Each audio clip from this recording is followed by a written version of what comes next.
Alhamdulillah wa nusalli ala Rasulillah. Bismillahirrahmanirrahim. Nabda wa alaihi natawakkal.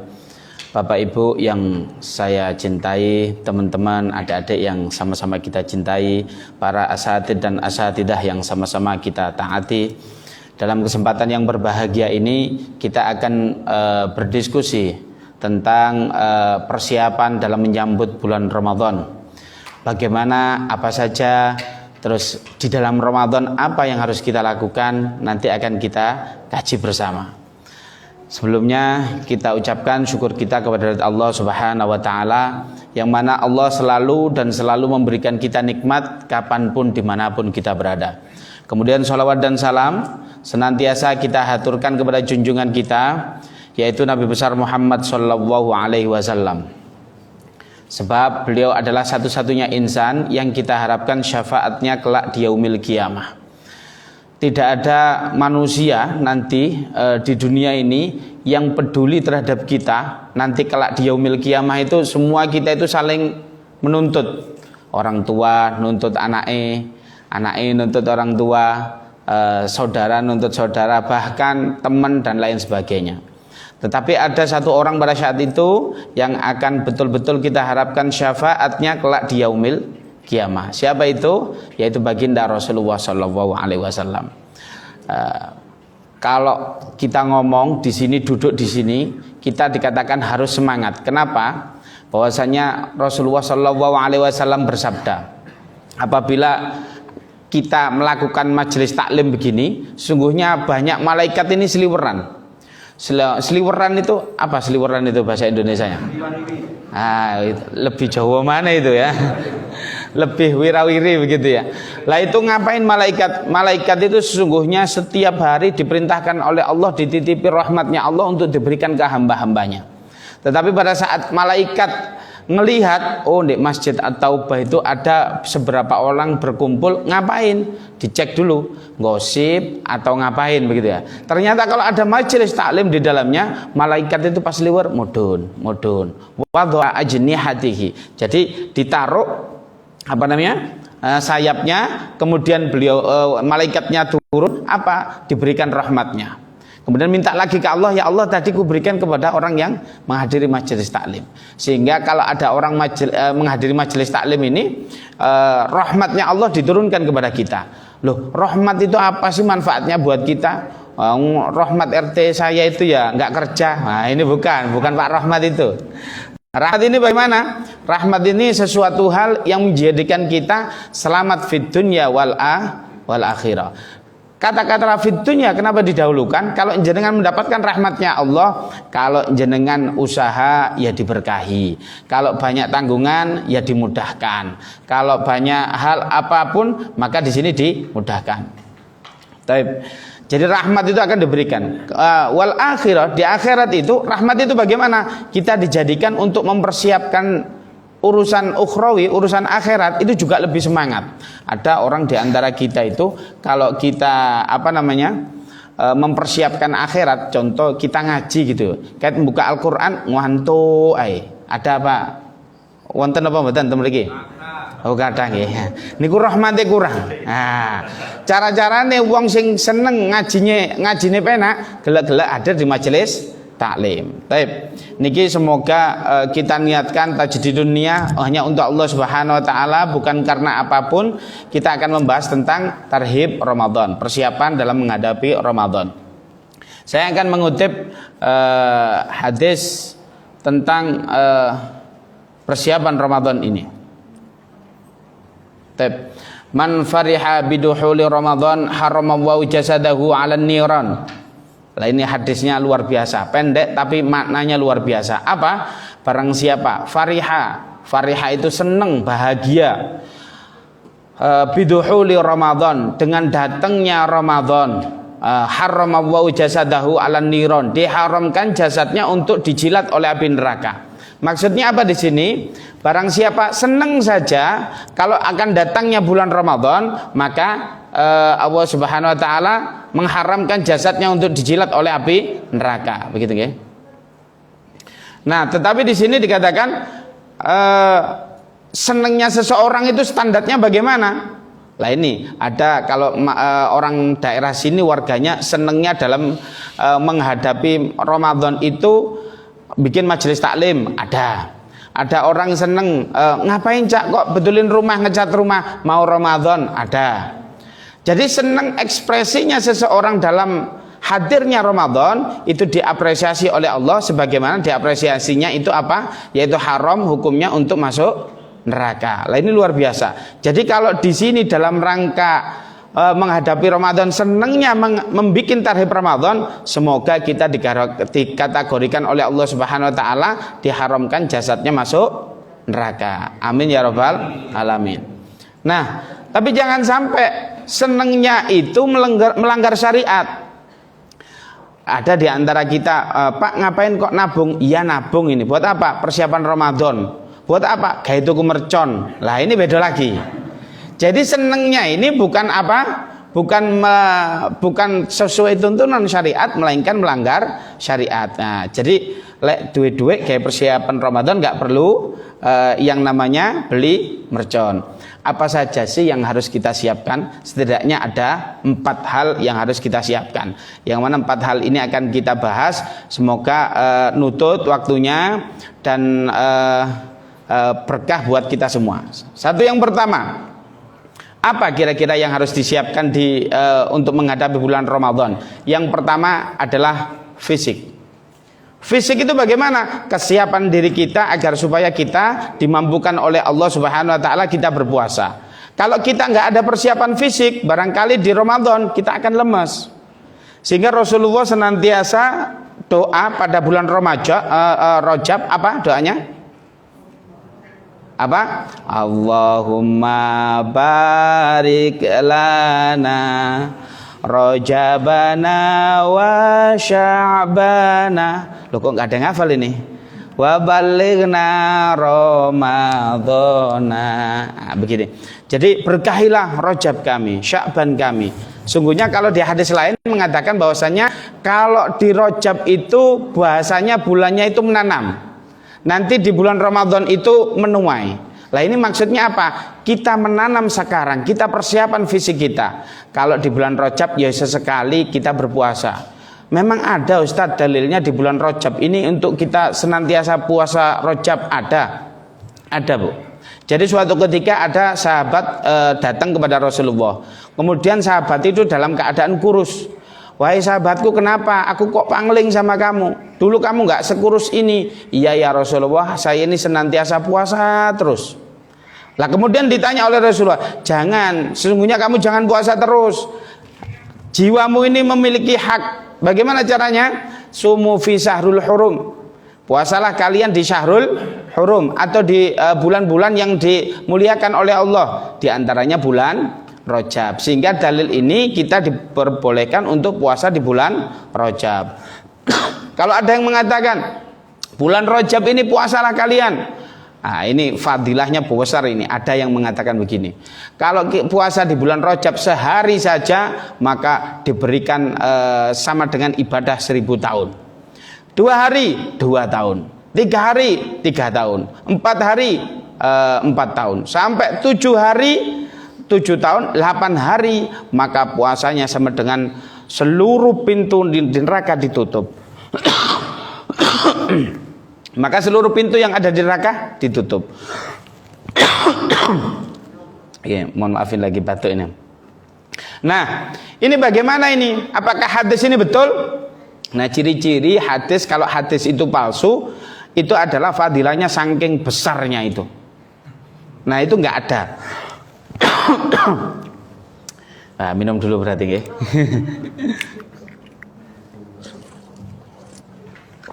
Jadi di bulan Rajab itu nggak begitu teksnya. Kita boleh berpuasa, tapi di antaranya hadis palsu itu ciri-cirinya kalau di bulan itu fadilahnya sangat bombastis, itu adalah hadis palsu. Saking palsunya kalau kita cari di buku hadis palsu tidak ketemu, begitu ya.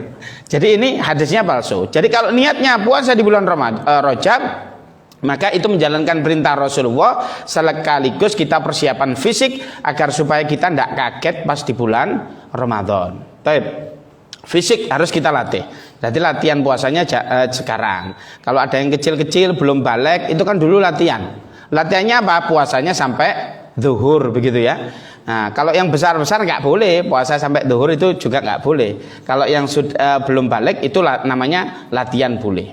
Yang kedua, ruhnya. Ruhnya harus kita siapkan. Bukan hanya fisik, fisiknya oke tapi ruhnya ndak oke. Bagaimana kalau fisiknya oke, ruhnya ndak oke? Kalau di bulan Ramadan dia jasadnya kuat berpuasa tapi ruhnya ndak berpuasa. Contoh, apa saja yang mengurangi bukan sahnya berpuasa tapi mengurangi nilainya puasa, kita lakukan. Contoh, ini saya kasih contoh ibu-ibu dulu baru bapak-bapak. Ibu-ibu ini saking ngefannya sama drakor. Nah, ada di situ Al-Mukarram Liminho. Wah, seneng itu ya. Nah, bapak-bapak kenal apa mboten? Enggak kenal ya, pura-pura Bu, padahal deloke bareng ya. Jadi Liminho itu saking ngefannya Ramadan, kita ngefannya berlebihan. Lah itu kan mengurangi nilai berpuasa. Karena apa? Memiliki daya tarik lebih kepada lawan jenisnya. Nah, ini kan enggak boleh. Ono sing ganteng dideloki ae padahal poso, itu kan tidak boleh. Begitu juga dengan bapak-bapak, kalau melihat istrinya boleh-boleh saja, tetapi di dalam Ramadan diatur tidak boleh di siang hari. Oleh karena itu ruhnya harus kita latih dari sekarang agar supaya tidak mengurangi nilai-nilai pada saat kita berpuasa di bulan Ramadan. Lalu apa sih persiapan ruh itu yang harus kita lakukan? Di antaranya yang pertama adalah membaca Al-Quran. Membaca Al-Quran itu fadilahnya di antaranya yaitu mengasah ruh kita agar supaya cepat connect dengan Allah Subhanahu Wa Taala. Kalau jenengan pas doa itu nglambyar terus, itu kurang ngaji.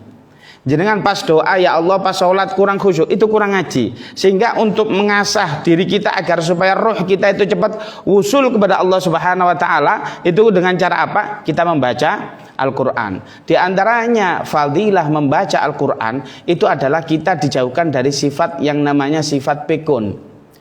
Nah, ada ini bapak saya ini, saya ngasih contoh bapak saya, bukan orang lain. Bapak saya ini bangun itu senantiasa jam 2 malam. Itu biasanya bantu ibu saya bersih-bersih yang ada di sekitarnya, bersih-bersih di kamar mandi apa sedikit begitu. Habis itu kemudian setelah sholat tahajud itu masih ada waktu, beliau biasanya selesai 1 juz. Itu sebelum sholat subuh. Pada subuh kalau nggak ada kegiatan berarti 1 juz lagi. Berarti setelah sampai jam 6 suruk itu sudah selesai 2 juz dalam setiap harinya. Alhamdulillah bapak saya itu umur 72 tahun nggak pikun sampai sekarang. Dan masih fisiknya alhamdulillah oke. Ya kadang adalah kalau orang sepuh itu ada yang sakit dan lain sebagainya. Itu diantaranya fadilah yang diberikan oleh Allah tatkala orang itu senantiasa membaca Al-Quran. Rasulullah juga mengatakan, bacalah kalian Quran. Sungguhnya satu huruf di dalam Al-Quran itu akan kukasih berapa? 10 kebaikan. Tidak dikatakan alif lam mim itu 1 huruf, tapi alif 1 huruf, lam 1 huruf, mim 1 huruf. Jadi kalau jenengan ngomong alif lam mim 30 kebaikan. Bismillahirrahmanirrahim 20 huruf kurang lebih berapa? 200 kebaikan. Bayangkan kalau ini sudah 1 halaman sekali baca, banyak itu. Kalau ada ini kegiatan one day one juz, setidaknya 1 kali khatam di dalam bulan Ramadan, itu pahalanya luar biasa. Di hari biasa 10 kali lipat, bagaimana di bulan Ramadan? Maka akan berlebih. Oleh karena itu siapkan diri kita harus terbiasa di bulan Rajab ini membaca Al-Quran agar supaya tidak kaget tatkala masuk di bulan Ramadan. Begitu. Kemudian apa? Kita biasakan sholat. Sholat kita bukan hanya 5 waktu, tapi menambah sholat, yaitu sholat sunnah, qobliyah, ba'diyah, tahajud dengan witir, kemudian duha. Kenapa? Karena di bulan Ramadan ada sholat yang dilakukan oleh Rasulullah yang mana tidak dilakukan selain hanya di bulan Ramadan, yaitu sholat tarawih. Bagaimana sholat itu? Apakah kita hanya sholat saja? Tidak. Yang kita persiapkan inti daripada sholat itu adalah khusyuk. Nah, khusyuk itu bagaimana? Nah, ini Ada kan orang sholat itu Allahu Akbar, kunci motornya hilang, digolek bismillahirrahmanirrahim. Ngono ku mari pas baca Fatihah, iya ya. Lah iki ndek kesakku kuncine mio ketemu. Lah itu ada. Jadi apa? Enggak khusyuk sama sekali. Jangan sampai ketidakkhusyukan ini di bulan Ramadan masih terjadi. Oleh karena itu harus kita persiapkan pada saat bulan-bulan sebelum Ramadan. Lalu saya ingin bercerita tentang bagaimana orang mendapatkan khusyuk. Suatu ketika ada seseorang yang datang ke seorang ulama, ya syekh, kalau manggilnya kan syekh gitu ya, atau ndek kene wak yai begitu. Pak Yai ngapunten, saya ini sholatnya kok nggak khusyuk. Saya tatkala takbir kemana-mana ini pikiran saya. Ini bagaimana kalau cara sholat khusyuk? Kata kiainya begini, coba jenengan perbaiki wudhunya. Wudhu bagaimana? Oh ini sampai sini batasannya, diperbaiki semuanya. Nanti 2 minggu jenengan ke sini. Setelah 2 minggu beliau datang. Ternyata setelah 2 minggu nggak khusyuk. Yai saya ini sudah mencoba memperbaiki wudhu, tapi nggak khusyuk. Lah ini bagaimana caranya? Ya sudah. Ini orang yang nanya ini tokoh ini Bu. Kemudian yang nanya ini juga kaya begitu. Ada tetanggamu di sana yang punya kelapa. Ada Yai. Kamu jangan beli, kamu minta, kamu ambil sendiri. Oh iya Kiai. Kemudian apa? Beliau datang ke tetangganya minta kelapa. Udah saya ambilkan. Oh, biasanya tetangganya dikasih duit. Ini enggak, perintahnya kan enggak boleh beli gitu ya. Kemudian minta. Diambil 2. Oh iya terima kasih. Kemudian apa? Kulitnya kelapa ini namanya sepet ya. Nah, sepet itu diambil sedikit digabung. Kemudian diperintahkan untuk dijadikan kalung. Nah, dijadikan kalung, kamu jangan sampai lepas kalung ini kecuali kamu pas keadaan sholat. Apapun kamu pakai, kamu pakai kemana-mana. Hari pertama orang-orang bilang, oh ini biasa, orang kaya, sensasi begitu ya. Dipakai kalung Bu, nang pasar, aktivitas dipakai gitu. Oh besoknya, lo kok sih digawe. Hari ketiga, opo wis ngene, pokoknya kan begitu ya. Nah, ternyata apa? Sampai belum 2 minggu, 1 minggu sudah khusyuk. Kiai, alhamdulillah ini sholat saya khusyuk. Kelapanya dibawa. Pak Kiai, jenengan kok tahu tetangga saya ini kalau memiliki kelapa yang sakti ini, lo kelapanya enggak sakti le biasa aja katanya begitu. Lah ini saya kok bisa khusyuk? Iya, kalau kamu demi sholat khusyuk, kamu tidak menghiraukan orang. Kamu dengan sholat khusyuk, kamu dikatain gila sama orang, enggak peduli. Lah terus apa ya hubungannya? Biasanya kalau kamu sholat, kamu itu menghiraukan banyak orang. Allahu Akbar. Kita itu Pak tidak memiliki standar khusyuk. Contoh begini, kita sholat di depan mertua kita, di khusyuk-khusyuk nih, Allahu Akbar. Giliran sholat dewe, Allahu Akbar, bismillahirrahmanirrahim. Lah ini kan nggak ada standar khusyuk. Berarti apa? Kalau di depan manusia kita sok-sok khusyuk, di depan orang nggak ada orang kita nggak khusyuk. Maka kamu barokahnya tadi dengan kelapa ini kamu tidak menghiraukan orang, maka kamu jadi khusyuk. Inti khusyuk bukan di kalung kelapanya, tapi kita berusaha tidak menghiraukan orang. Ada yang mau niru di sini? Pasti tidak ngoten nggih. Wah, engko kayak kelompok. Ha iki pengen khusyuk aja, engko tinggalno biasa. Tapi sudah bocor begitu ya. Yang ketiga, ruh ini didapat dari mana? Yaitu majelis ilmi. Majelis ilmi itu seperti kita ini. Kita akan membahas bagaimana syarat syah rukunnya, bagaimana Ramadan. Nah, ini akan kita bahas. Di majelis ini penting. Tadi juga sudah dibahas di prolognya bahwasanya malaikat ini akan berhenti memberikan rahmat kepada kita. Yang biasanya ekonominya sulit dimudahkan oleh Allah. Yang biasanya hubungan dengan suami istri ini cekcok, terus karena rahmat Allah dimudahkan. Yang punya jodohnya sulit dimudahkan. Loh bapak-bapak ya amin loh Bu. Padahal wis duwe jodoh loh ini. Nah. Jadi apa? Semuanya rahmat itu dimudahkan. Baik urusan dunia maupun urusan akhirat. Oleh karena itu bahwasanya kita harus mempersiapkan diri, yang pertama fisik, yang kedua roh kita, yang ketiga adalah akal kita. Nah, akal kita ini agar supaya kita itu bisa menerima puasa di bulan Ramadan, akal kita ini harus kita bersihkan, kita refresh. Kadang di antara kita, ngapain sih Allah ini, saya sudah nikah di bulan Ramadan kok nggak boleh hubungan suami istri? Bukan suami istri itu kan halal. Lah itu logikanya ndak main. Kenapa sih saya ini wong makanannya itu nyari sendiri, wong ini halal, ngapain sih saya suruh berpuasa? Nah ini logikanya tidak main. Nah logikanya, akalnya ini harus dimainkan dulu, agar supaya apa? Kalau akal kita jernih, ngapunten, kita menerima sesuatu kebaikan itu cepat nyampainya di hati kita. Kalau akal kita dipenuhi dengan ego, akal kita dipenuhi dengan rasa sombong, maka ini tidak bisa. Maka oleh karena itu akal kita itu kita jernihkan, kita refresh dengan cara apa? Yaitu dengan cara taklim itu tadi. Kemudian, nah ini yang keempat adalah mal. Mal itu apa artinya? Harta. Ternyata puasa itu membutuhkan banyak harta. Kalau jenengan kita lihat, operasional ibu-ibu itu dibandingkan bulan biasa banyakan di bulan Ramadan. Betul apa enggak, Bu? Bukan hanya persiapan Idul Fitri, tetapi di bulan Ramadannya. Kalau hari biasa kita masak sayur jangan bening, itu sudah biasa saja. Tapi di bulan Ramadan, ibu-ibu itu biasanya apa? Menyiapkan diri agar supaya sahur enak, buka enak, ya kan? Kemudian kalau ada rezeki kita sedekah ke dalam masjid, ya kan? Kalau kita persiapan harta itu harus kita persiapkan. Pada saat di bulan Ramadan itu ada namanya malam yang lebih baik daripada 1000 bulan. Apa? Ada yang tahu? Malam Lailatul Qadar.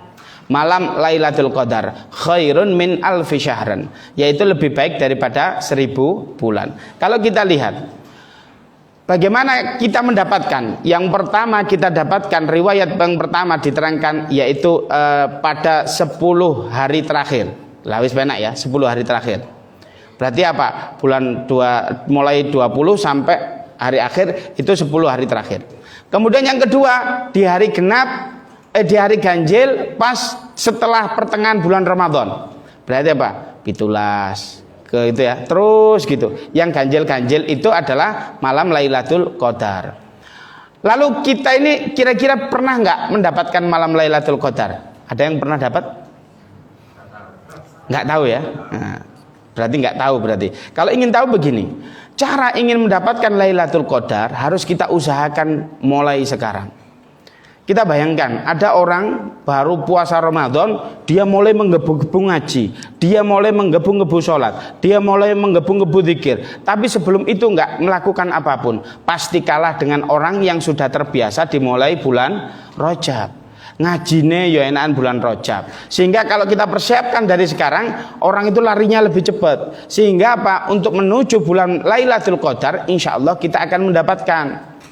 Lalu di antara amalan-amalan malam Lailatul Qadar yang insya Allah banyak dilakukan oleh ulama-ulama salaf apa? Yaitu bersedekah. Sehingga apa? Sedekah ini butuh duit. Sedekah ini butuh duit.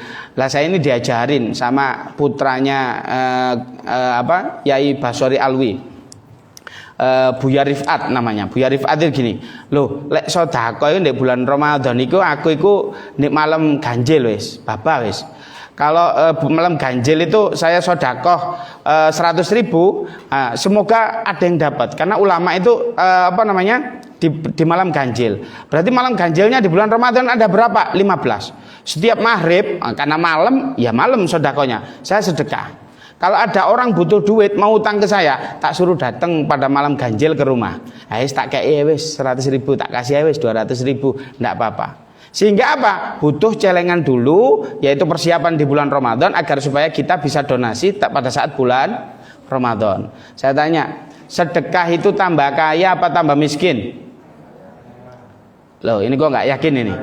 Sedekah tambah kaya apa tambah miskin? Tambah kaya, nggih. Kalau seandainya tambah kaya, positif semua yakin. Kalau saya punya, ini ngabunten gambarannya. Saya punya kolak gede gitu nggih. Saya bagi 10 mangkok. Yang 9 mangkok saya sedekahkan. Kolak saya tinggal berapa? Lah tadinya punya 10 mangkok, tinggal 1 mangkok. Tambah sugih apa tambah melarat? Mulai ragu nggih. Nah. Wis gambarane maneh. Duit 10 juta, sing 9 jutane tak sedekahna, 1 jutanya tak simpen sendiri. Tambah sugih apa tambah melarat? Iya ya, iki lapo sedekah kan begitu ya. Waduh. Wis ragu Bu nggih?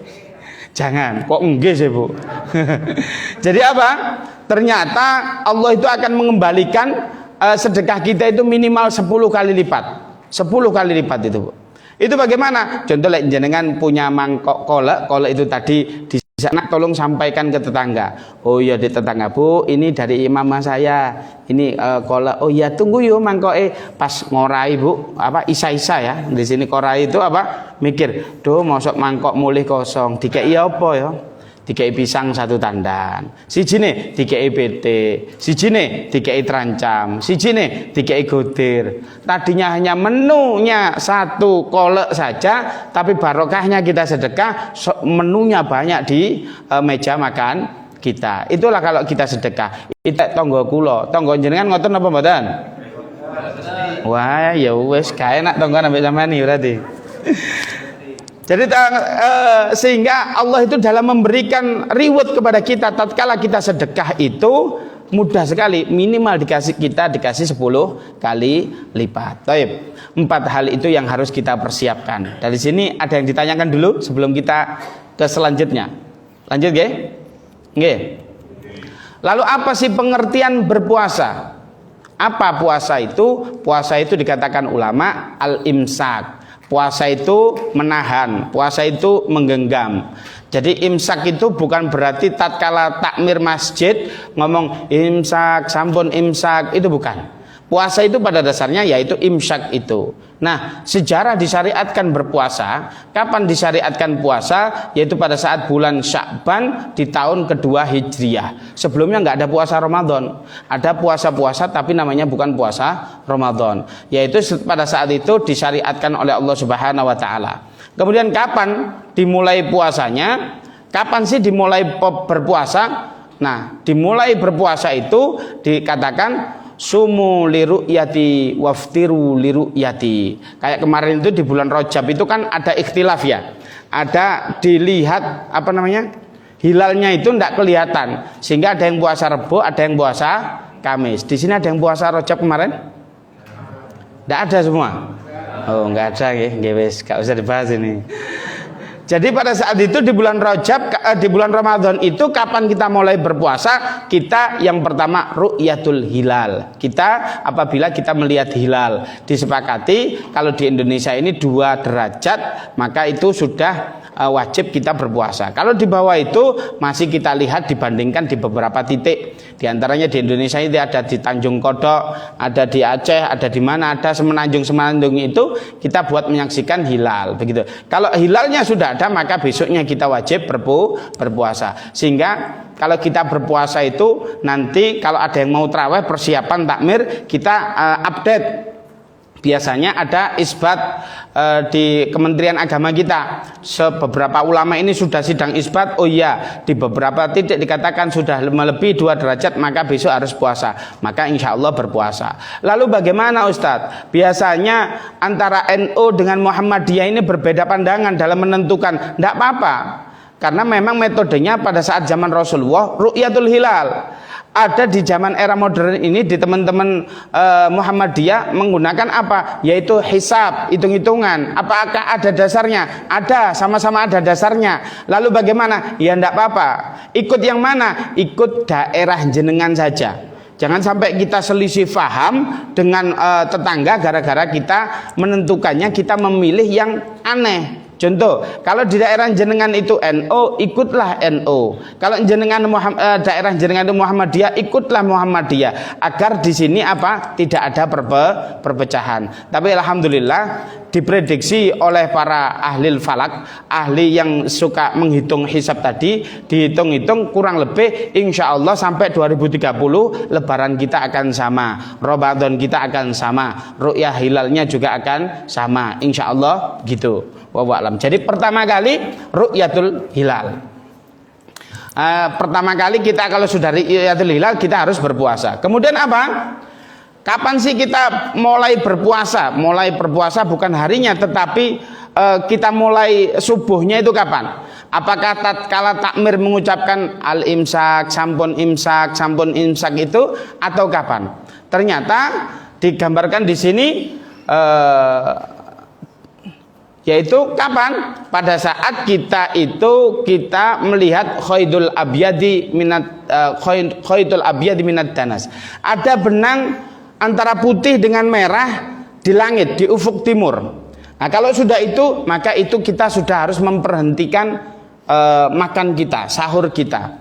Nah, itu kapan Ustadz kita bisa melihat? Kita kan di dalam kota, nggak bisa ngelihat. Iya, kalau jenengan pernah umroh atau pernah ke luar negeri, kita naik pesawat, itu kalau pas subuh naik pesawatnya itu dibuka, itu kelihatan.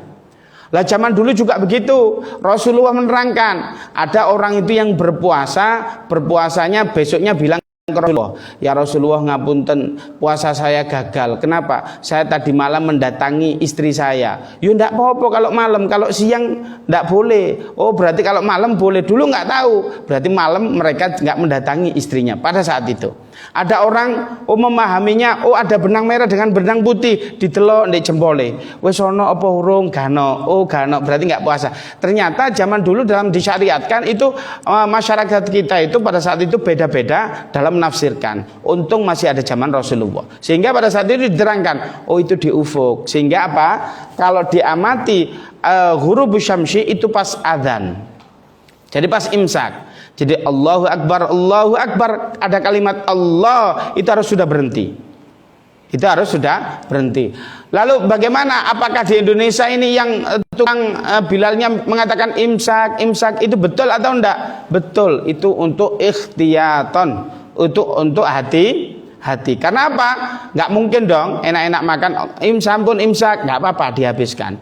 Tapi kalau Allahu Akbar, maka harus dikeluarkan. Maka biar ada jeda, makanya biasanya di Indonesia budayanya bagus. Sampun imsak, maksudnya apa? Dikit lagi mau adzan, ayo berhenti. Dikit lagi mau adzan, ayo berhenti. Nah, itu maksudnya. Nah, begitu nggih. Jadi ada lalu di sini ada syarat dan ketentuan kalau kita berpuasa. Apabila jenengan tidak memenuhi syarat dan ketentuan, maka jenengan tidak wajib berpuasa. Kita lihat jenengan ini memenuhi syarat apa enggak. Lendak enggak usah poso. Nah, gitu nggih. Yang pertama, Islam. Nah, alhamdulillah kita di sini terlahir dalam keadaan Islam. Kalau ada yang mu'allaf berarti sudah masuk Islam. Islam itu kalau dari kecil biasanya nggak ada syahadat. Karena apa? Seringkali kita sholat, berarti apa? Dari kecil kita sholat. Kalau yang mu'allaf harus mengucapkan kalimat syahadat. Asyhadu la ilaha illallah wa asyhadu anna Muhammadur Rasulullah. Itu Islam. Jadi Islam ini wajib sholat. Jadi kalau di luar sana ada orang lagi makan pas bulan Ramadan, ya anggap aja belum memenuhi syarat. Oh jangan-jangan bukan Islam. Lu ide kudungan. Ayo kita lihat syarat yang kedua. Yang kedua adalah baligh. Baligh ini yang pertama kalau perempuan ditandai dengan mengalirnya darah haid. Itu kalau perempuan. Yang laki-laki ditandai dengan mimpi basah. Kalau laki-laki dan perempuan rata-rata dimulai umur 9 kata para ulama. Kalau di bawah itu biasanya dia bukan baligh tapi penyakit. Kok ada darahnya ini? Oh ini masih umur 7, itu bukan baligh. Ini anak saya sudah gede. Umur 15 tahun, umur 16 tahun, tapi belum balik-balik, belum haid-haid. Ini bagaimana? Kata Imam Syafi'i, kalau ada wanita atau laki-laki belum balik umur 15 tahun, maka itu sudah dikategorikan balik walaupun dia belum yasilu damul haid. Kalau belum mengalir darah haid atau belum mimpi basah. Maksimal umur 15. Lewat umur 15 maka hukumnya wajib. Jangan nunggu itu kita baru berpuasa. Oleh karena itu sekarang latihan yang belum balik, yang sudah balik maka hukumnya wajib. Yang kedua berakal. Nah ini berakal. Berakal itu berarti apa? Tidak gila. Nah itu ya.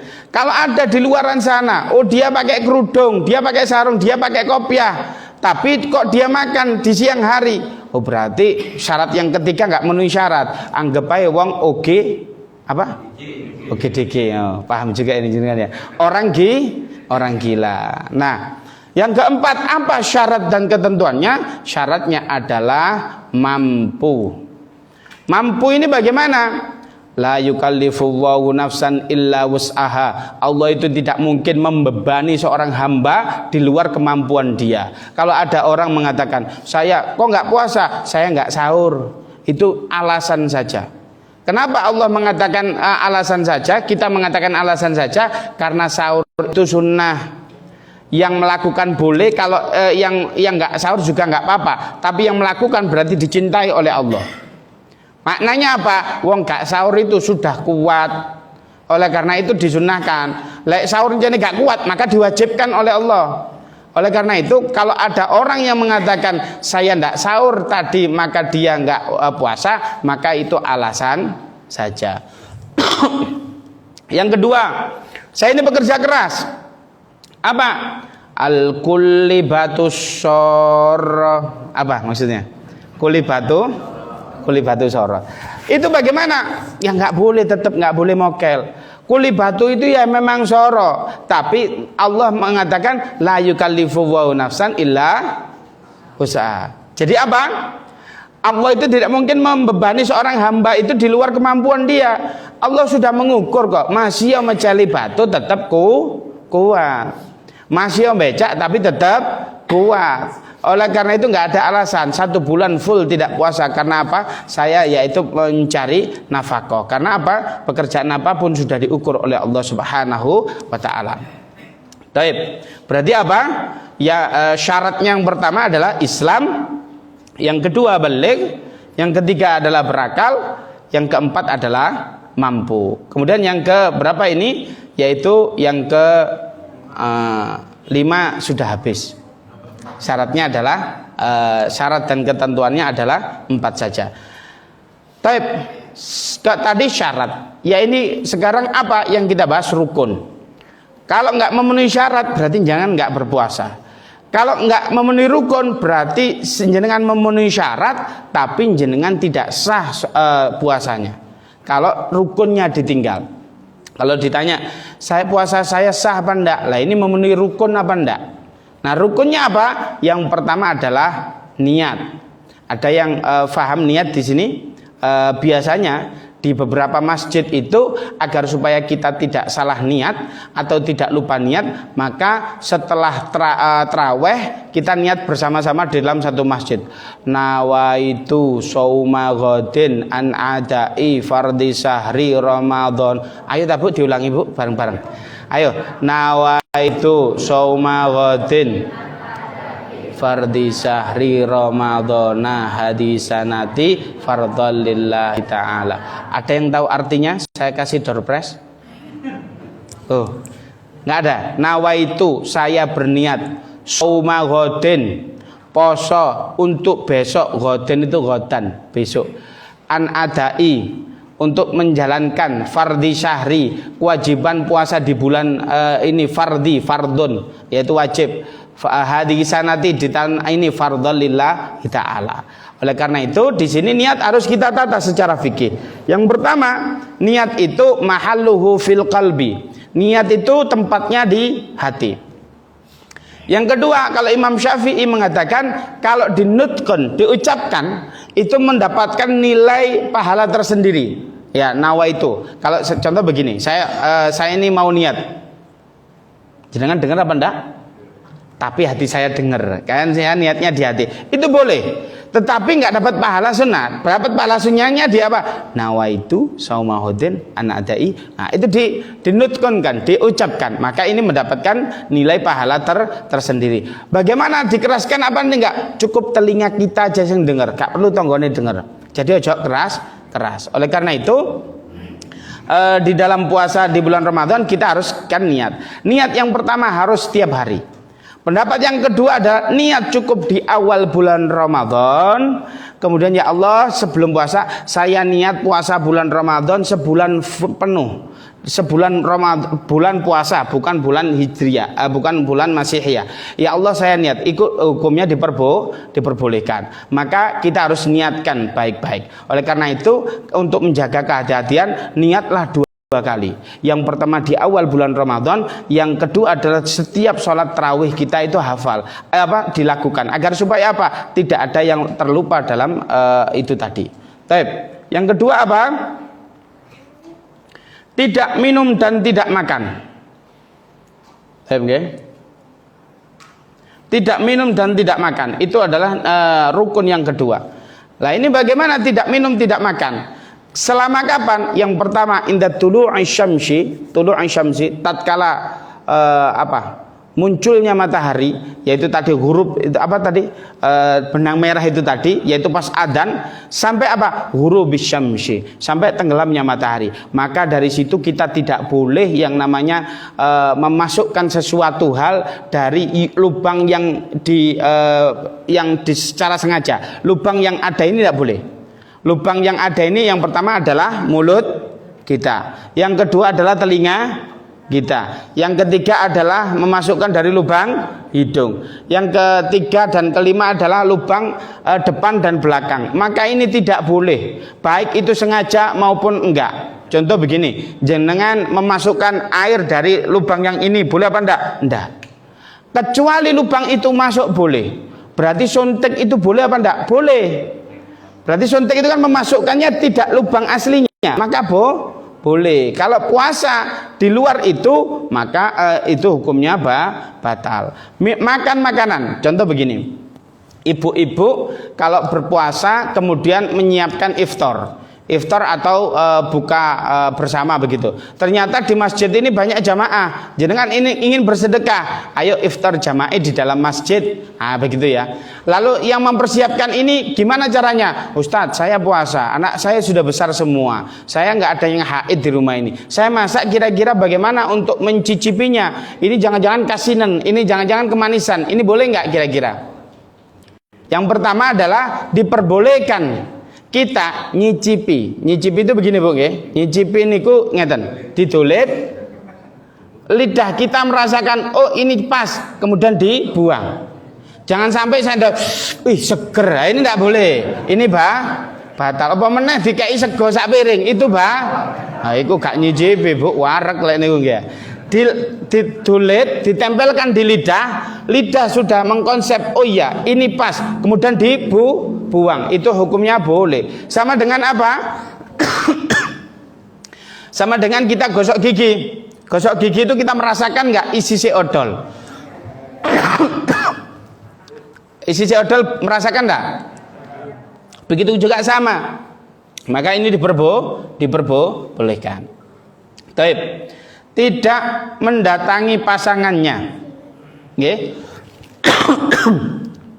Tidak mendatangi pasangannya. Kalau di sini Allah akan memberikan hukuman bagi orang yang melanggar. Yang pertama, kalau orangnya di bulan Ramadan makan mokel, maka dia wajib menggantinya. Tapi kalau dia mokel makanan, wajib menggantinya 1 hari. Tapi kalau dia mokel istrinya atau mokel suaminya, bisa difahami nggih?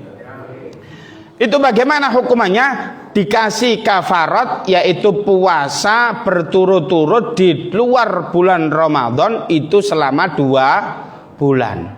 Ini ibu-ibu, bapak-bapak harus ditahan. Karena apa? Puasa berturut-turut 2 bulan di luar bulan Ramadan. Berat napa mboten? Berat nggih. Wong puasa Ramadan aja gak lulus apa meneh di luar bulan Ramadan, maka gak lulus begitu ya. Maka dilarang.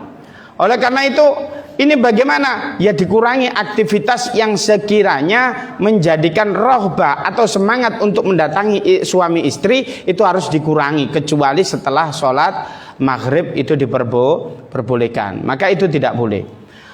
Tapi ada ulama mengatakan, ya sudah kalau saya pengen sama istri saya tak manganai dhisik. Bareng ngono mangan bojoku. Ini bagaimana? Tapi ulama mengatakan pada dasar Kenapa sih kalau kita itu dimakan nasi itu dikasih hukuman sehari, tetapi makan istri kita itu, kalau iftar istri kita itu dihukum 2 bulan berturut-turut. Ini bagaimana? Karena kita merendahkan bulan Ramadan. Sungguhnya kalau beberapa a'imah mengatakan ya kalau mokelnya itu secara disengaja, nggak ada udzur syar'i apa segala macam, maka itu dikategorikan juga tidak hormat datang bulan Ramadan. Maka jangan sampai bulan Ramadan ini kita tidak mendapatkan keutamaan karena kita kita tidak hormat di bulan Ramadan.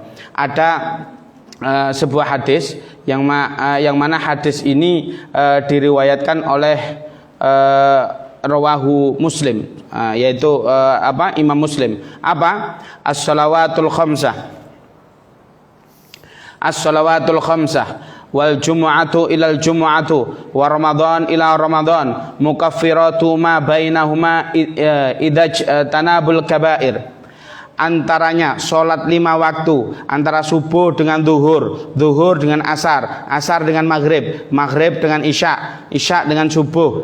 Maka di antara itu Allah akan mengampuni dosa kita tanpa kita minta, kecuali dosa besar. Kalau jenengan memiliki dosa kecil, sholat 5 waktu itu tadi jenengan sholat, maka akan diampuni secara otomatis walaupun kita tidak bilang istighfar. Yang kedua bainal jum'ah ilal jum'ah, yaitu antara Jumat dengan Jumat. Kalau laki-laki yaitu disunnahkan dia itu mandi sebelum sholat Jumat, kemudian dia beristighfar, dia tujuannya ke dalam masjid, tidak ada tujuan lain kecuali sholat Jumat, kemudian dia diam mendengarkan khutbah dan dia sholat, maka dia mendapatkan diampuni dosanya.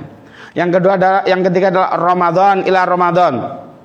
Apabila di bulan antara Ramadan 1 dengan Ramadan berikutnya ada orang yang senantiasa berpuasa, menjalankan kaidah-kaidah di bulan Ramadan, maka dia akan mendapatkan reward, yaitu agar supaya dia mendapatkan ampunan dari Allah Subhanahu wa taala. Baik. Itu ya. Jadi tidak mendatangi pasangannya. Tidak bersengaja muntah. Jadi di era modern ini ada orang yang suka makan banyak, tidak mau gemuk. Ada itu, biar kelihatan slim, biar kelihatan kurus begitu ya, biar kelihatan seksi, tapi dia nggak mau makanan banyak, tapi dia suka makan. Gimana caranya? Dia makan banyak, kemudian ngapunten, dia masukkan mulutnya, kemudian dia muntah. Maka sengaja muntah ini hukumnya membatalkan puasa. Maka ini tidak boleh. Nah itu. Kemudian mayubtilus syam, apa yang membatalkan puasa?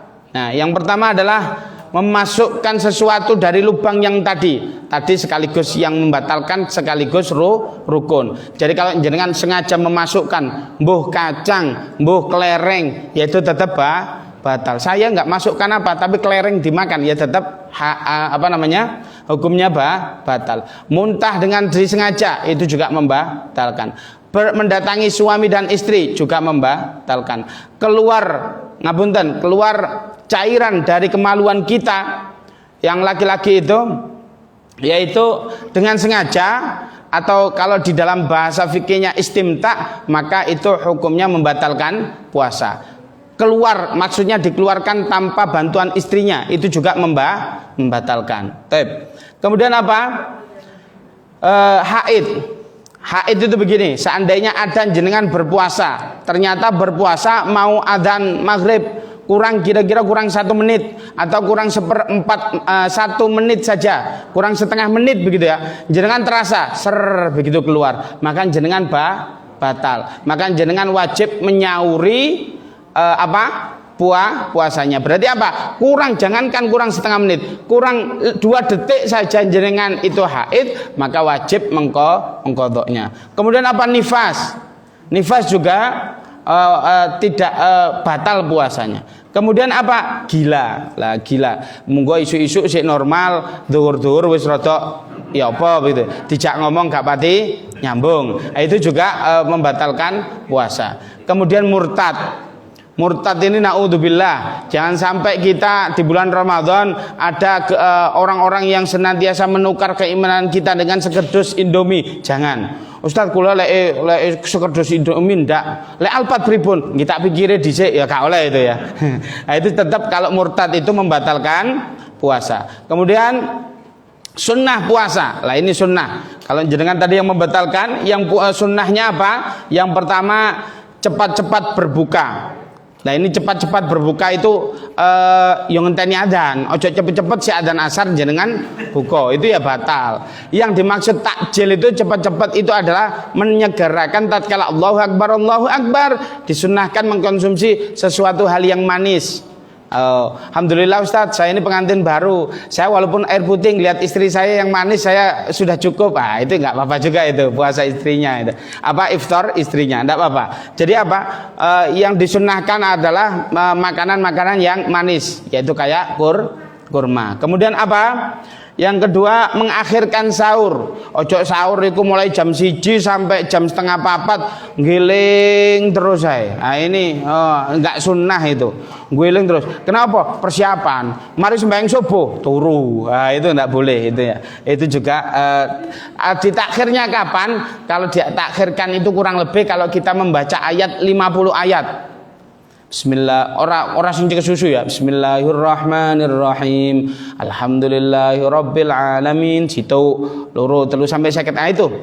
Sehingga yang dikonsumsi tidak terlalu banyak, yang juga fatrohnya dengan adzan itu juga tidak terlalu jauh. Kemudian apa? Yang meninggalkan perkataan keji. Keji itu perkataan keji itu tidak membatalkan puasa, hanya saja mengurangi nilai-nilai puasa kita. Sehingga kalau kita meninggalkan kata-kata keji itu, maka kita mendapatkan pahala sunnah. Kata-kata keji itu bagaimana? Yo hewan metu, tikus, apalah begitu ya. Ngarani kancane itu model begitu. Apa contohnya Bu? Napa? Begitulah sholawat Jawa itu ya. Itu enggak boleh. Sunnahnya kemudian apa? Iktikaf. Lah iktikaf ini bagaimana? Kalau Rasulullah mengajarkan 10 hari terakhir itu biasanya full Ramadan. Tapi bagaimana kalau kita memiliki aktivitas di luar? Caranya bagaimana? Caranya dengan cara apa? Kita itu setiap kali masuk masjid disunnahkan kita niat iktikaf. Ada yang tahu doa iktikaf? Nawai, nanti takmir ya, diusahakan bikin wong kain melbun delok tulisan di kono. Nawaitul i'tikaf lillahi ta'ala, agar supaya orang masuk masjid ingat, saya masuk masjid ini niat iktikaf. Lumayan Pak, kalau tadi niat iktikafnya mulai jam 10 sampai di sini sampai setelah zuhur, ya berarti mendapatkan pahala iktikaf. Kalau 5 waktu kita iktikaf minimal di masjid 1 jam saja, kan sudah 5 jam seharinya, kan lumayan. Itu namanya iktikaf dicicil begitu ya. Itu boleh. Makanya disunahkan kita iktikaf. Tapi kalau jenengan iktikafnya menurut Rasulullah 10 hari terakhir full, yaitu lebih baik. Baik. Hari di mana hari yang diharamkan untuk berpuasa, yaitu yang pertama adalah hari 2 Id, yaitu Idul Adha dengan Idul Fitri. Maka ini haram hukumnya, nggak boleh kita berpuasa. Contoh ya, itu yang nggak berpuasa. Yang kedua adalah hari di mana hari tasyrik, yaitu hari 11, 12 dan 13 Dzulhijjah. Maka ini hukumnya haram kita untuk berpuasa. Sak rajin-rajinnya jenengan mohon dimokelkan pada hari itu juga. Baik. Kemudian apa?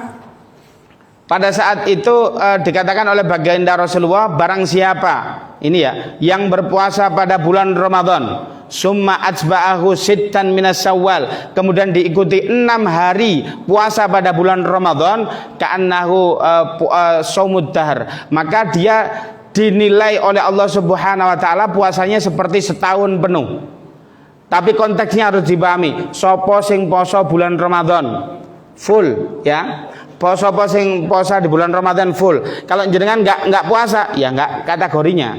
Jenengan puasa Syawal tapi nggak puasa Ramadan, nggak dapat ribetnya. Syaratnya puasa Ramadan full. Yang kedua puasa 6 hari di bulan Ramadan. 6 hari itu kapan? Ojo sampai Bu, ada yang biasanya lebaran itu silaturahmi. Monggo silakan dimintu. Ngapunten kula niki kebiasaan lek mboten poso mboten enak. Aduh, ngalem ngoten niku.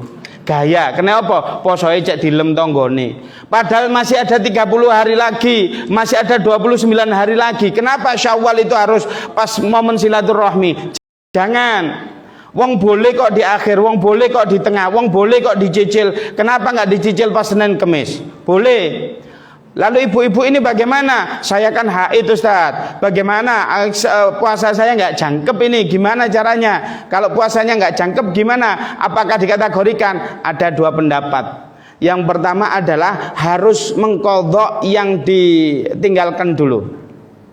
Biasanya ibu-ibu utangnya berapa? 6 sampai 7 hari kalau enggak dalam keadaan enggak melahirkan. 6 sampai 7 hari kalau enggak ada halangan yang lain. Berarti apa? Puasa dulu di bulan Syawal untuk mengqadhanya, baru puasa sunnah. Karena mengqadha hukumnya wajib, puasa Syawal itu hukumnya sunnah. Pendapat yang kedua, waduh berarti saya puasanya double dong Ustaz. Ya berarti nyaur 7 hari, 6 hari poso. Lah ini kan double-double. Ini nggak kuat saya. Oh iya. Pendapat yang kedua kita pakai, boleh mendahulukan puasa Syawal karena mengqadha bulan Ramadan sifatnya muasa. Muasa itu apa? Oh masih jauh, setahun lagi enggak apa-apa. Tapi lek sing nyaur, ada ini ibu-ibu yang masih punya utang bulan puasa tahun kemarin, ada enggak? Ayo, jangan sampai mau bulan Ramadan tapi kita belum nyaur, maka ini hukumnya tidak boleh. Oleh karena itu apa? Hukumnya muasa. Kalau jenengan kuat, diqadha dulu. Kalau tidak kuat, ya sudah puasa Syawal kemudian baru mengqadha. Apa hukumnya? Mengqadha apa nyaur? Dicampur ini bagaimana? Tidak boleh. Kalau hukumnya puasa mengqadha, hukumnya wajib apa sunnah? Wajib. Maka wajib tidak boleh dicampur dengan sunnah. Kalau puasa sunnah, ya silakan puasa sunnah. Maka karena apa? Kalau mengqadha ya dapatnya itu pahala wajib itu tadi. Tapi barangkali itu di bulan Ramadan ini semoga kita bisa menyiapkan 4 hal. Barangkali fisik, kemudian ruh, kemudian akal kita, kemudian apa? Yang terakhir tadi? Ada yang ingat? Yaitu uang harus kita persiapkan. Oleh karena itu agar supaya kita di bulan Ramadan maksimal dan kita mendapatkan pahala di bulan Ramadan yang berlipat ganda. Taib. Ini kita sambung dengan sesi tanya jawab. Kalau ada yang ingin bertanya silakan. Kalau malu di WhatsApp atau ditulis ke nomornya Takmir Masjid. Nah ini sudah ada 3 yang masuk. 1. Assalamualaikum warahmatullahi wabarakatuh. Sewaktu berpuasa apakah boleh sikat gigi pakai odol? Tadi sudah kita bahas ya. Apakah boleh? Nah ini di beberapa kitab fikih yang saya baca bahwasanya sikat gigi pakai odol dengan catatan tidak kita telan, hukumnya boleh. Yang kedua hukumnya bagaimana? Kalau pakai odol sebelum zuhur boleh, pada zuhur makruh. Di fikih begitu. Oleh karena itu apa? Ya boleh, tapi jangan sampai tertelan. Kalau jenengan takut kehati-hatian saya ini nggak bisa mengontrol diri, ya sudah nggak pakai odol. Nggih, nggak pakai odol. Yang kedua, kalau misal kita periksa ke rumah sakit diambil darahnya, apakah boleh? Boleh. Karena itu apa? Bukan lubang aslinya. Lubang aslinya itu adalah hidung, mulut, telinga, kemudian 2 lubang yang kemaluan. Oleh karena itu boleh. Jangankan diambil darahnya, dimasukkan suntik infus juga boleh. Karena apa? Itu memasukkan barang di luar lubang pada aslinya. Yang ketiga, apa ini? Kalau apa? Kalau lupa mungkin begitu ya. Kalau makan bolehkah apa ya? Berapa kali? Iya. Makan apa ya? Ada yang bisa membacakan ini jenengan ya? Lek enggak bisa saya tak ke apotek dulu ini. Biar dibacakan. Kalau icip makanan boleh berapa kali Ustaz? Oh, aduh. Icip makanan. Ini kayaknya koki ini ya. Yang nanya. Boleh berapa kali Ustaz? Saya 1 kali saja kah? Jadi gini. Tidak ada batasan. Lidah kita yang boleh nyicip ini harus difahami betul ya. Jangan sampai salah memahami. Kalau salah memahami bisa batal. Karena apa? Ditaruh di lidah kita, lidah indera, lidah kita ini sudah merasakan, oh ini asin, ini cukup, ini manis, ini pahit dan lain sebagainya, cukup, kemudian dibuang. Jadi cukup lidah. Jangan sampai masuk ke tenggorokan. Kalau masuk ke tenggorokan maka hukumnya batal. Lanjutkan tadi saya gambarkan. Jangan sampai nyicip, ini batal. Titik, agar supaya kita hanya merasakan, oh ini enak, kurang apa itu. Berapa kali? Tidak ada batasannya. Baik. Ada lagi? Nggih. Monggo. Ada ukuran boleh fidyah itu. Standar. Yang kedua, untuk fidyah 1 hari itu boleh makan 1 kali, 2 kali atau 3 kali. Baik. Fidyah itu bagaimana? Diperuntukkan orang yang tidak berpuasa, udzur syar'i, dan diprediksi tidak mampu untuk mengqadha'nya. Nah, itu bagaimana? Suatu ketika ada laki-laki datang ke Rasulullah. Ya Rasulullah, saya ini kemarin mokel istri saya. Kan begitu ya. Mokel istrinya di siang-siang hari. Oh iya. Ya sudah, kamu harus mengqadha'nya 2 bulan berturut-turut. Berbulan turut-turut di luar bulan Ramadan. Ya Rasulullah, ya napa sih jenengan ini? Iya kenapa? Orang puasa Ramadan aja saya nggak kuat, apalagi di luar Ramadan, ya jelas nggak kuat. Lagi wis mokel, mokong meneh ya. Kata Rasulullah begitu. Waduh, begitu ya. Ya sudah, kalau gitu kamu ngasih bayar fidyah saja. Kamu kasih makanan orang yang di sekitarmu yang paling miskin. Ya Rasulullah ngapunten, sak desaku gak ono sing melarat kecuali kula. Mokong mana iki? Kemudian apa? Ya sudah, kamu beri fidyah ini ke keluargamu saja. Ya Rasulullah, saya ini paling melarat, kayak bayar fidyah ya gak ono. Lah iki lho, wis mokong, melarat, kemudian mokelan meneh. Ini mokong ini ya. Mokel bojone. Kata Rasulullah apa? Ya sudah, ini ada kurma, dikei sak tumbuh gitu ya. Mbuh pian tumbuh mbuh apa gitu. Kemudian dikasihkan, ya sudah ini sedekahkan kepada anak istrimu. Lah ini menunjukkan bahwasanya apa? Yang pertama kali apabila kita meninggalkan, kalau kita mampu, ya jangan dibayar fidyah. Kalau kita mampu. Kata-kata mampu ini, mampu. Berapa sih satu fidyah? Kurang lebih 7,5 ons. Nah, 7,5 ons. Lah ini bagaimana?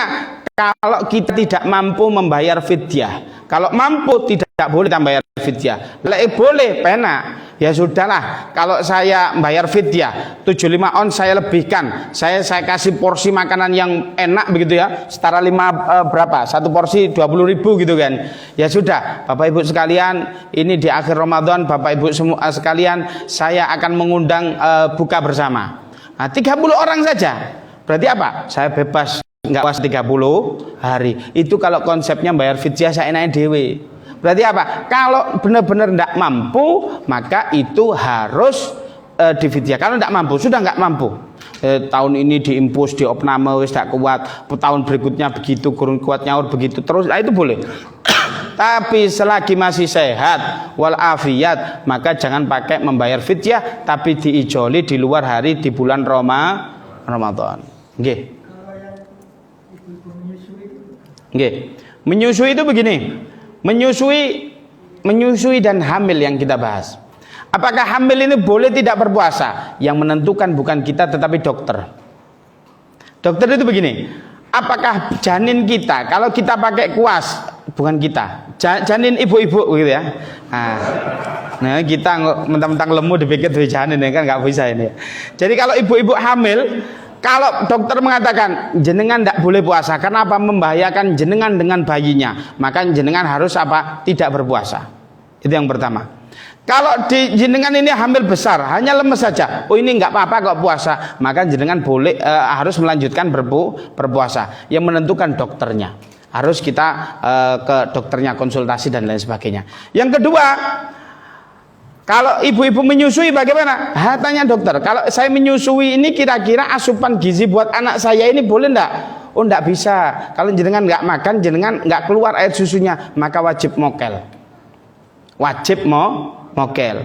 Nah kalau sudah wajib mokel, maka nanti harus selesai menyusui, maka harus diqadha begitu. Harus diqadha bagaimana? Nah, ini soronya itu pengantin muda, Pak.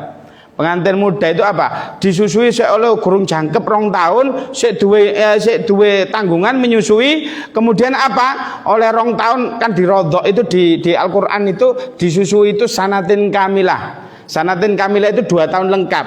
Ngapunten, kalau anaknya itu disusui kurang daripada 2 tahun, biasanya anaknya lecek. Tapi anaknya lebih daripada 2 tahun, biasanya mbok-mboken anaknya. Nah, itu begitu. Lek ana sing mbok-mboken biasanya ngempeng mae suwe iku. Nah niku nggih. Maka biasanya wedi arek lecek. Oleh karena itu di sini kalau jenengan disusui 2 tahun pas, maka itu bagus. Lah ini bagaimana? Ini belum diqadha Ustaz. Sudah datang Ramadan lagi, saya menyusui lagi. Kemudian apa? Kait kate saya hamil maneh. Lah iki lho manten anyar biasa meteng terus. Maka inilah yang disebut bayar fidyah boleh. Karena apa? Enggak ada kesempatan. Kapan? Lho kok tahun meneh dua anak meneh ya repot kan begitu ya. Loh kenapa kok jenengan hamil terus ya? Iya kata jenengan dulu pas kajian fadilahnya orang hamil itu diantaranya tatkala dia hamil itu dihitung siangnya berpuasa, malamnya dihitung seperti sholat tahajud. Tatkala dia melahirkan maka dihitung 0 dosanya di hadapan Allah Subhanahu wa taala. Makanya kalau wanita yang cerdas itu balak-balik itu loh Bu, nggih. Pak, paham nggih? Nah, baik monggo. Ternak. Monggo silakan. Kalau merokok batal puasa enggak? Tambah kopi mawon, Pak.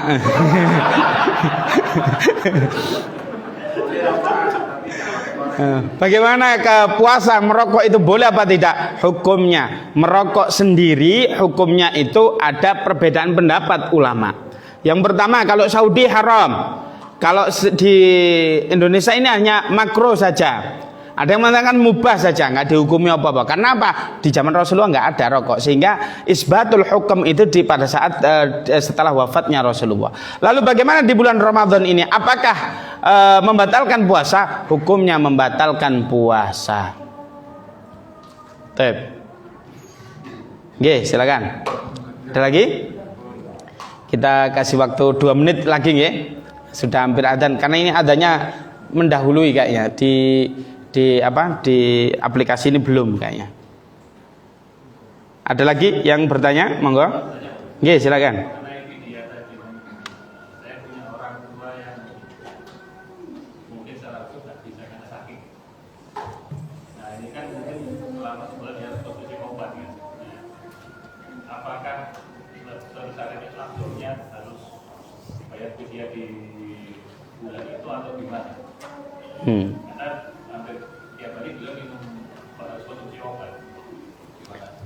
Apabila ada seseorang yang sakit dan dia bukan berketergantungan dengan obat, maksudnya kalau tidak minum obat secara intensif, maka dia baleni maleh, ada yang paru-paru itu begitu juga, atau dia malah kumat penyakitnya dan lain sebagainya, maka ini hukumnya Bapak, ini boleh membayar fidyah. Kapan membayar fidyah? Boleh dicicil, boleh di akhir.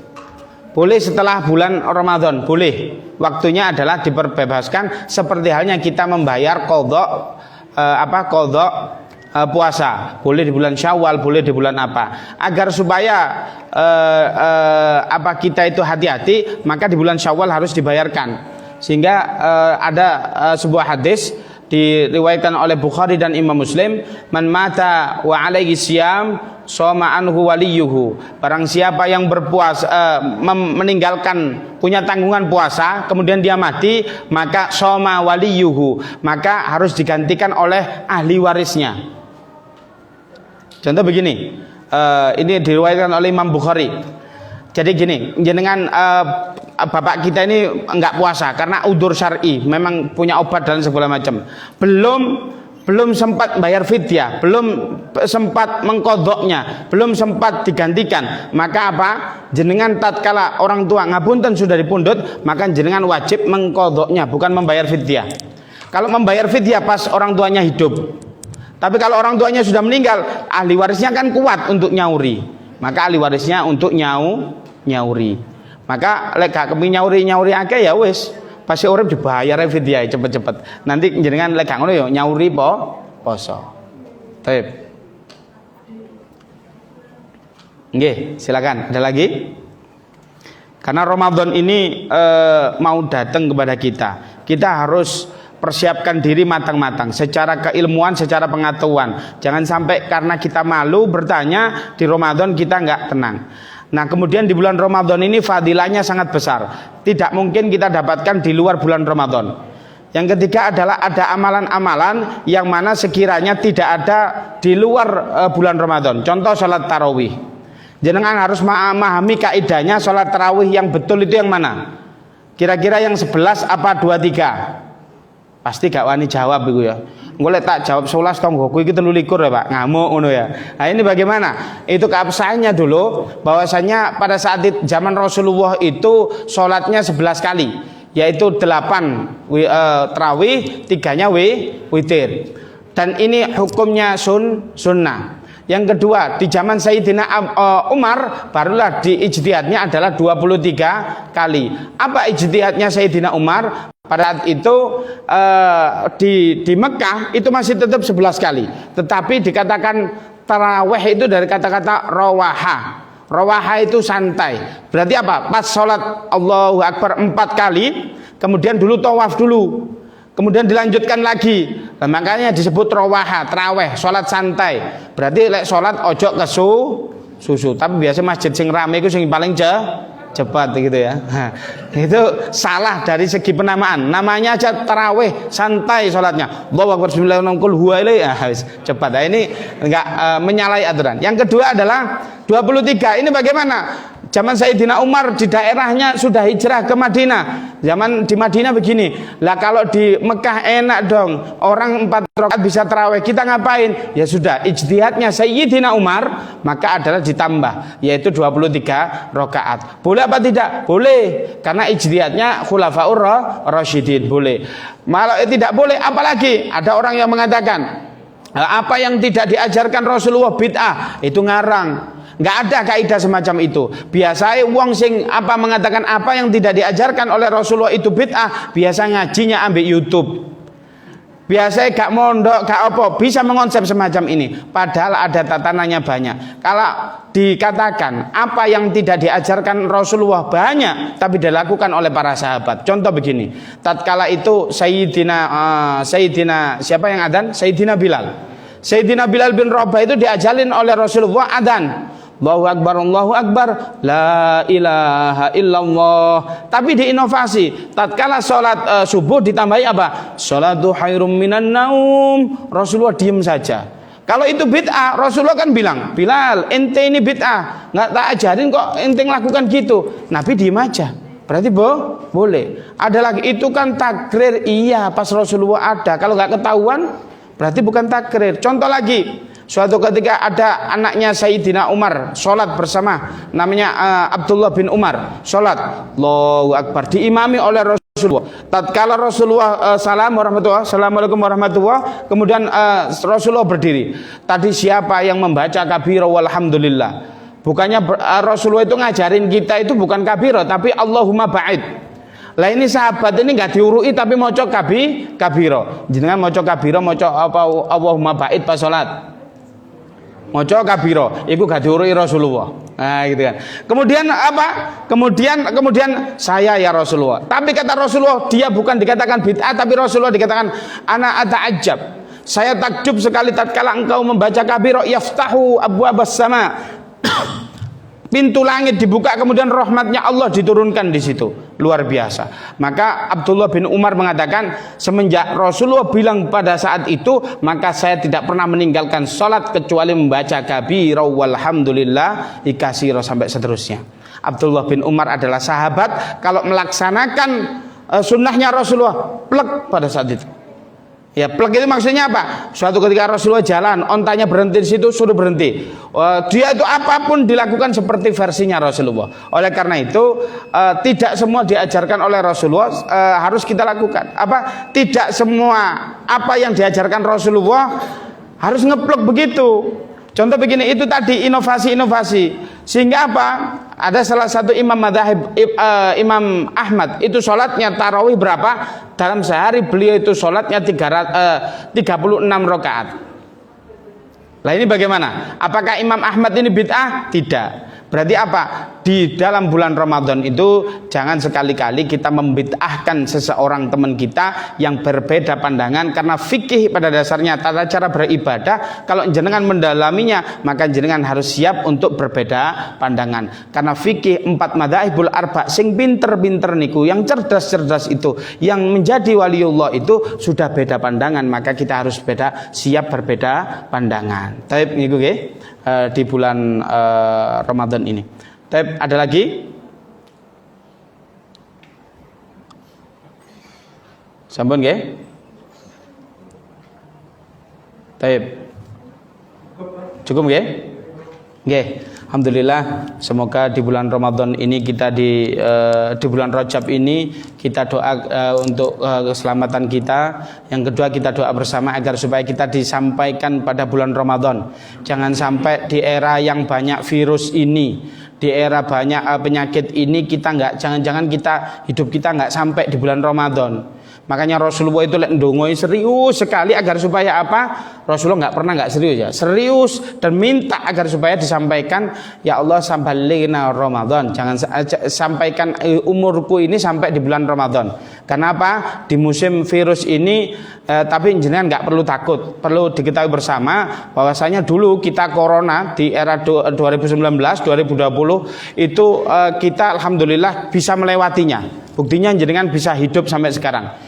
Kemudian jenengan divaksin, berarti kekebalan tubuhnya sudah meningkat. Kalau yang belum vaksin barangkali karena semuanya antibodinya sudah kuat, ini juga terbentuk antibodi lagi. Berarti apa? Sama-sama menguatkan. Yang kedua ada varian 2, namanya Delta. Varian ketiga, lah ini corona ini beling. Dulu itu cuman coronanya saja, coronanya kalah, manggil ibunya, namanya Omikron begitu ya. Nah Omikron ini varian ketiga, sehingga kalau di ilmu biologi itu ada F1, F2, F3. Sehingga apa? Sehingga kalau ada F3-nya ini mungkin lebih nggak kuat seperti corona dulu, sehingga nggak perlu ketakutan berlebihan. Tapi kita tidak boleh abai, sehingga kita harus prokes, kita tetap pakai masker, kita tetap diusahakan prokes, cuci tangan dan lain sebagainya. Insya Allah kita bisa menjalani bulan Ramadan dengan tenang. Oleh karena itu kita tutup kajian kita ini dengan kita doa bersama agar supaya kita mendapatkan keberkahan di bulan Ramadan. Bismillahirrahmanirrahim. Kita tundukkan kepala kita dan kita mengucapkan kalimat istighfar bersama-sama sebanyak 3 kali. Astaghfirullahaladzim, Astaghfirullahaladzim, Astaghfirullahaladzim. Bismillahirrahmanirrahim. Allahumma salli ala sayyidina Muhammad wa ala ali sayyidina Muhammad. Allahumma ighfir lana dhunubana wa liwalidayna wa limasyayikhina wa lijamil muslimina wal muslimat al ahya'i minhum wal amwat. Allahumma a'inna ala dzikrika wa syukrika wa husni ibadatik. Allahumma nawwir qulubana kama nawwarta quluba anbiya'ika wa rusulik wahdina bi hidayatil Qur'an wa sunnati rasulik waj'alna ahlal ilmi wat taqwal khair wa adkhilna fi zumratil awliya wal ulama wal a'immati wasiddiqin wassuhada'i wassalihin. Rabbi ja'alna muqimas shalah wa min dzurriyyatina rabbana taqabbal du'a. Ya Allah, kami yang berkumpul di sini, turunkanlah rahmat-Mu, turunkanlah ridha-Mu, turunkanlah maghfirah-Mu ya Allah. Jadikan ya Allah sebelum kami meninggalkan majelis ini, maghfirah-Mu sudah turun kepada kami ya Allah. Ya Allah, di bulan Rajab ini jadikanlah kami mampu menanamnya dan kami akan menuainya di bulan Ramadan. Jadikanlah di bulan Rajab ini kami sudah terbiasa mengamalkan amalan-amalan yang akan kita lakukan pada bulan Ramadan.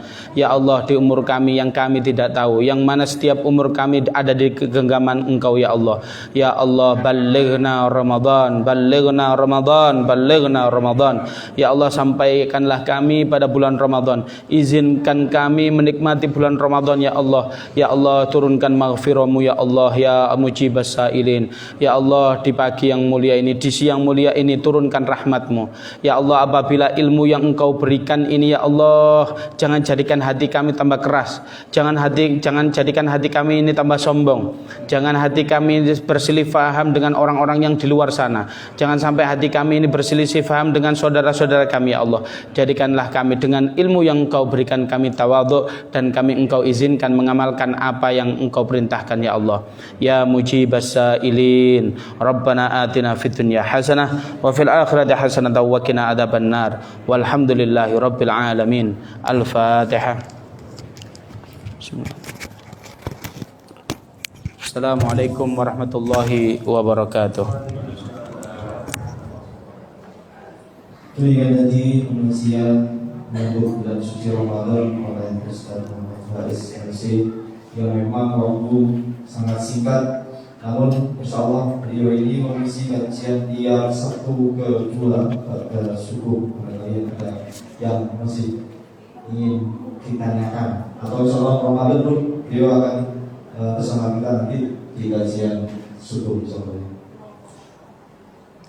Setelah ini datang sholat duhur berjamaah, dan kemudian nanti ada santunan adik-adik yatim. Makanya mohon kesabarannya pada seluruh hadirin untuk mengikuti kegiatan sampai akhir, dan nanti di akhir ada kalam insyaallah.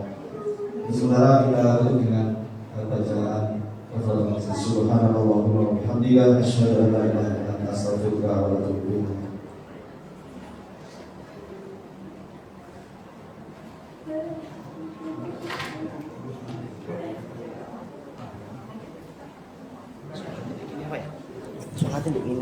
Ya, enggak usah gitu.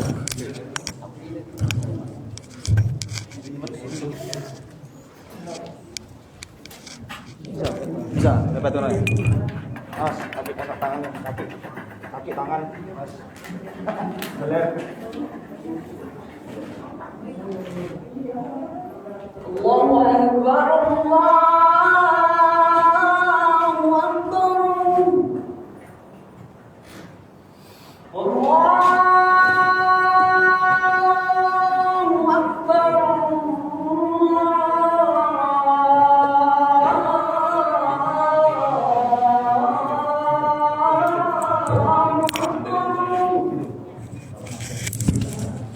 Asyhadu an la ilaha illallah.